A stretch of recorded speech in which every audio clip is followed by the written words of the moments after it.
دا یو ملګری اعتراض کوي یو څوک موږ ته تپوس کوي چې که الله تعالی موجود دی نو په دنیا کې بیا دومره ظلم ولې روان دی احتشام د مردان دې ملګري مخکې هم دوه قسمه اعتراضات راغلي یو اعتراض دا و دا هر څه الله پیدا کړي دي نو الله چا پیدا کړی د هغې موږ تفصیلي جوابات وکړله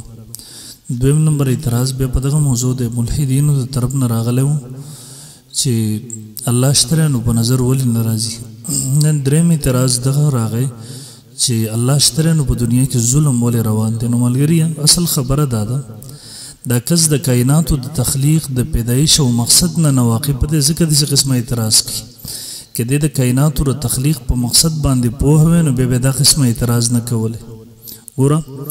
د کائناتو د تخلیق او پیدایش مقصد چې دی د ازمایش د امتحان دی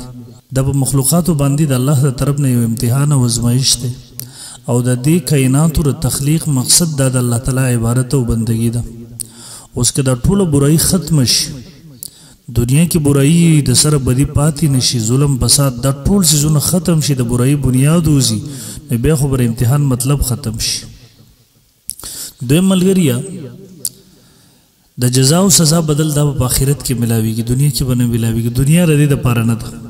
دا دنیا دارالامتحان دی او آخرت دارالجزا ده نو دلته هر چاته الله اختیار ورکړی دی که دی ښه کوي او که دی بد کوي د دې بدل به الله رب ذوالجلال په آخرت کې ورکوي اوس که انسان نه دغه اختیار ختم شي چې الله دې مجبوره کړي چې دی به سره دلته ظلم نه کوي ګناه به نه کوي خو دغه اختیار د انسان ختم شو نو چې انسان د اختیار ختم شو امتحان کوم ځای پاتې شو نو بهرحال یو خو د ملګری د کائناتو د تخلیق د مقصد نه واقفه دی دویم دی په دې نه پوهېږي چې دا دنیا دارالامتحان دی الله هر انسان ته اختیار ورکړی دی نو په خپل اختیار سره انسان دغه هر څه کوي د دې بدل به رمر نه وروسته میلاویږي الله د دغه رهنمایي دپاره انبیا علیهم السلام رالیږلي دي